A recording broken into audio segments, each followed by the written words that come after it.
BSc part second की आज की क्लास में हम फिजिक्स में जूल थॉमसन प्रसरण गुणांक जो कि हमारे मैक्सवेल जो संबंध है उनका तीसरा अनुप्रयोग है उसे हम पढ़ने जा रहे हैं। सबसे पहले हम ये देखेंगे कि जूल थॉमसन प्रसरण गुणांक होता क्या है।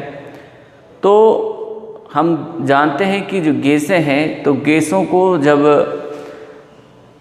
उच्च दाब से निम्न दाब की ओर प्रसारित होने दिया जाता है किसी एक महीन छिद्र के द्वारा, तो ये गैसें प्रसारित होकर ठंडी हो जाती है।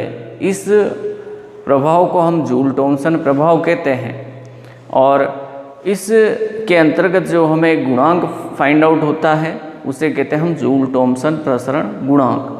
तो जब किसी गैस को उच्च दाब से निम्न दाब क्षेत्र की ओर किसी सरंध्र डार्ट से प्रवाहित किया जाए तो वह गैस उस रेखा छिद्र से उस छिद्र से निकलने के बाद ठंडी हो जाती है।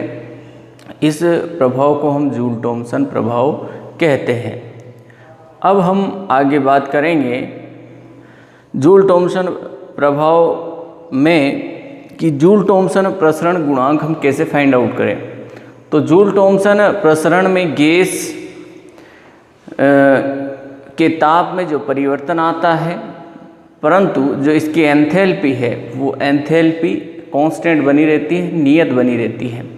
तो इसी एंथैल्पी का हम यूज करके हम इसको फाइंड आउट करते हैं। तो जूल थॉमसन प्रसरण में जो एंथैल्पी नियत रहती है, तो हम जानते हैं कि enthalpy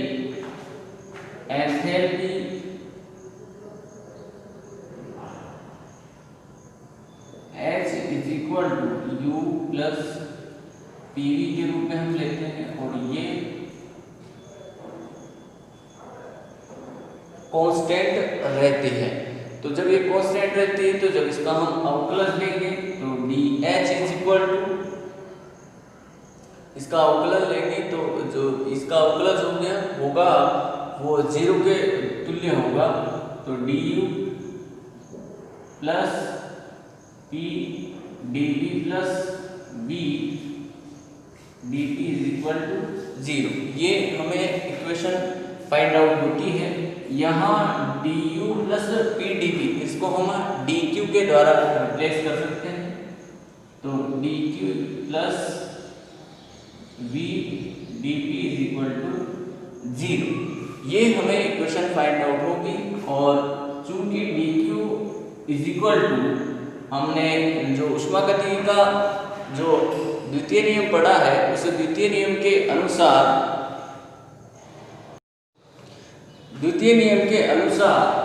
dq is equal to V dP हमें फाइंड आउट होता है और इससे देते हैं dq TdS, dq को हम TdS से रिप्लेस कर सकते हैं T ds plus V dP is equal to 0।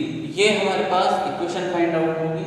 इसे देते हैं हम इक्वेशन फर्स्ट। ये इक्वेशन फर्स्ट होगी। सो यहाँ से ds की वैल्यू फाइंड आउट करें तो माइनस का V अपॉन T dP के रूप में हमें इक्वेशन 2 फाइंड आउट होती है। अब जो कि जूल थॉमसन प्रसरण है, तो जूल थॉमसन प्रसरण में दाब के साथ ताप में भी परिवर्तन होता है, यानी कि जो हमारी एंट्रोपी S है वो T और P यानी कि टेम्परेचर T और प्रेशर P का फंक्शन होती है। तो जूल थॉमसन प्रभाव में जूल थॉमसन प्रभाव में दाब के साथ ताप में भी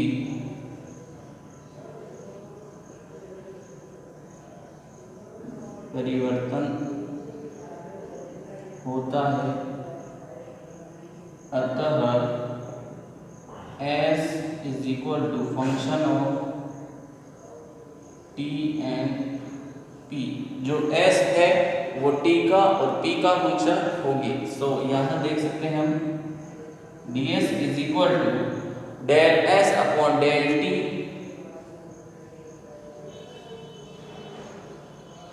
p कांस्टेंट dt प्लस, अब p के रेस्पेक्ट में अवकलन करेंगे और जो t है उसको constant del s upon del p t constant d, ये हमारे पास पद बनेगा। इसे देते हैं हम इक्वेशन नंबर 3। ये इक्वेशन नंबर 3 होगी हमारे पास। अब इक्वेशन नंबर 2 और इक्वेशन नंबर 3 के अकॉर्डिंग यहाँ ds की वैल्यू हम ये रखेंगे। तो फ्रॉम इक्वेशन 2 एंड 3, तो इक्वेशन नंबर 2 और 3 के अकॉर्डिंग माइनस का v upon t dp is equal to D del S upon del T p constant dt plus del S upon del p t constant dp, ये पद हमारे पास आएगा। अब यहाँ जो प्रेशर के पद हैं, प्रेशर वाले पद हैं, उनको हम एक तरफ रखते हैं, बाकी पदों को एक तरफ लेंगे। तो del S upon del T p constant dt is equal to, इसे हम उस तरफ ले जाएं तो del S upon del p t constant plus v upon t d, ये हमारे पास यहाँ पर पद फाइंड आउट होता है हमें। तो डेल, देखो यहाँ हम इसको, यहाँ माइनस भी बाहर कॉमन में आएगा, माइनस बाहर आएगा, इसको इस तरफ लेंगे तो ये माइनस में रहेगा, तो यहाँ माइनस भी ध्यान रखें। ये पद हमारे पास तैयार करके आता है। अब इस इक्वेशन से यहाँ से हम t को एलसीएम के रूप में लें तो t del S upon del T p constant dt is equal to minus t del S upon del t plus v dt के रूप में ये इक्वेशन हमें फाइंड आउट होती है। यहाँ हम कह सकते हैं चूंकि t डेल एस, चूंकि t डेल एस डेट इज डेल q, तो यहाँ del q upon del t p dt is equal to minus t del S upon del t plus v D, ये पद बनेगा। और ये है नियत दाब पर विशिष्ट ऊष्मा यानी कि Cp। तो Cp dt is equal to minus का t del S upon del t constant plus v dt, ये पद हमारे पास यहाँ पर तैयार करके आता है। अब हम यहाँ यूज करेंगे मैक्सवेल की, जो हमारे पास चतुर्थ समीकरण आती है उसका। तो मैक्सवेल की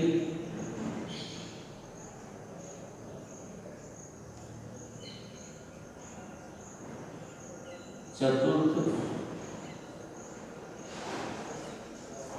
समीकरण से, और मैक्सवेल की जो फोर्थ इक्वेशन है उसके according del S upon del P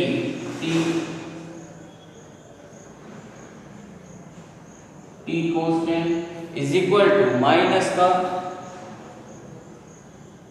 del V upon del T P constant, ये इक्वेशन हमारे पास बनती है। तो del S upon del P, T के जगह हम माइनस का del V upon del T P यहाँ पुट करते हैं, तो C P D T is equal to minus T del V upon del T, P constant plus we DP के रूप में हमें इक्वेशन फाइंड आउट होती है। अब यहाँ del T upon del P का अनुपात यहाँ हम बनाते हैं, तो del T upon del P का जब हम अनुपात तैयार करेंगे तो हमें इक्वेशन इस तरह से फाइंड आउट होगी। तो देखिए यहाँ से इसे हम सोल्व करें तो ये माइनस भी यहाँ बनेगा, तो सी पी डी टी देखिए C P D T is equal to C P D T is equal to ये यहाँ से हम इसे D T upon D P के रूप में चेंज करते हैं, जैसे डी पी को यहाँ लेंगे तो D T upon D P is equal to 1 upon C P, 1 upon C P. ये इस माइनस को हम अंदर की तरफ लेकर के जाएं तो हमारे पास जो पद बनेंगे T del V upon del T, del V upon del T, P constant minus B D P. ये इक्वेशन हमारे पास बनती है और del T upon del P को हम जो है कहते हैं जूल थॉमसन प्रसरण गुणांक, और इसे हम म्यू एच के द्वारा प्रदर्शित करते हैं, 1 upon C P T del V upon del T, P constant minus V DP तो हमने उधर ले ही लिया तो हम डीपी को नहीं लिखेंगे। तो ये जो हमें गुणांक फाइंड आउट होता है ये कहलाता है जूल थॉमसन प्रसरण गुणांक। यह गुणांक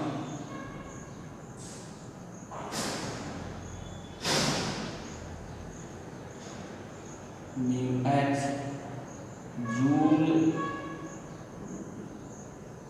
थॉमसन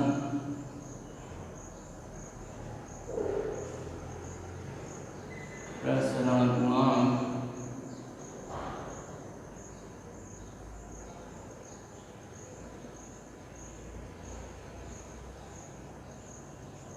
कहलाता है। ये कहलाता है आपके जूल थॉमसन प्रसरण गुणांक। अब इसमें हम तरह तरह के केसेस देखेंगे, जैसे सबसे फर्स्ट केस हम लेते हैं आदर्श गैस समीकरण के लिए। तो सबसे फर्स्ट केस हम इसमें लेंगे आदर्श गैस समीकरण के लिए। तो केस 1 आदर्श गैस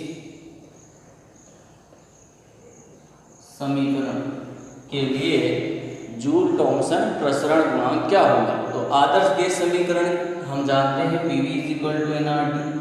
आदर्श गैस समीकरण P V is equal to R T के रूप में होती है, P V is equal to R T. ये हमारे पास जो है इक्वेशन रहती है, और P V is equal to R T हमें इक्वेशन आदर्श गैस की समीकरण फाइंड आउट होती है। तो इस इक्वेशन का विद रेस्पेक्ट टू टी हम जो है अवकलन लेते हैं, और विद रेस्पेक्ट टू टी हम अवकलन लेंगे तो पी को कांस्टेंट रखेंगे प्रेशर को। तो with respect to T differentiate and P is constant, P को कांस्टेंट रखेंगे। तो पी को जब हम कांस्टेंट रखेंगे तो पी यहाँ constant del V upon del T, P constant D T is equal to with respect to T अवकलन देंगे तो यहाँ हमें फाइंड आउट होता है।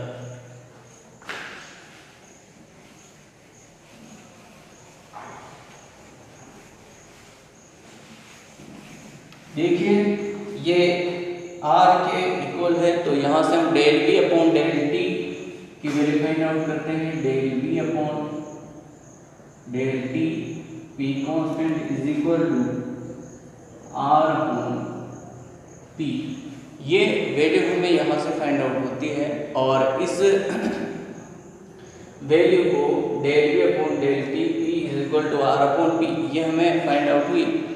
अब जो इक्वेशन हमारे पास है P V is equal to R T, यहाँ से यदि हम आर अपॉन पी की वैल्यू निकालें तो यहाँ से आर अपॉन पी की जो वैल्यू हमें मिलेगी R upon P is equal to V upon T के इक्वल मिलेगी।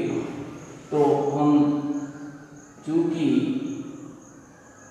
R upon P is equal to B upon T, इसलिए del B upon del T P constant is equal to B upon T के रूप में हम रख सकते हैं। तो जब ये वैल्यू हम यहाँ जूल थॉमसन प्रसरण गुणांक में रखेंगे, चूंकि जूल थॉमसन प्रसरण गुणांक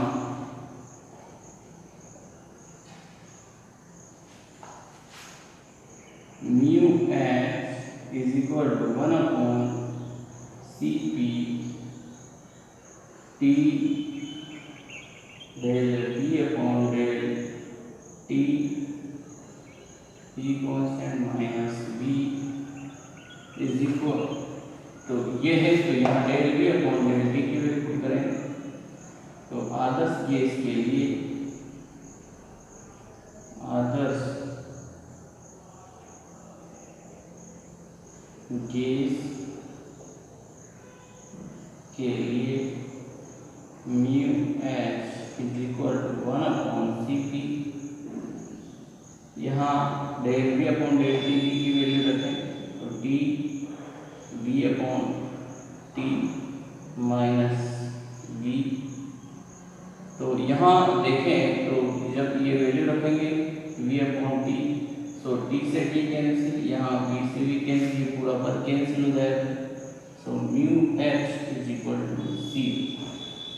तो यहाँ से हमें रिजल्ट मिलता है कि आदर्श गैसों के लिए जो जूल थॉमसन प्रसरण गुणांक का मान है वो कितना होता है 0। आदर्श गैसों के लिए जूल थॉमसन प्रसरण गुणांक का मान कितना होगा 0 होगा। आज की क्लास में हम इतना ही पढ़ेंगे। नेक्स्ट क्लास में हम जो है वान डेर वाल गैसों के लिए जूल थॉमसन प्रसरण गुणांक क्या होगा उस पर डिस्कस करेंगे। Thank you.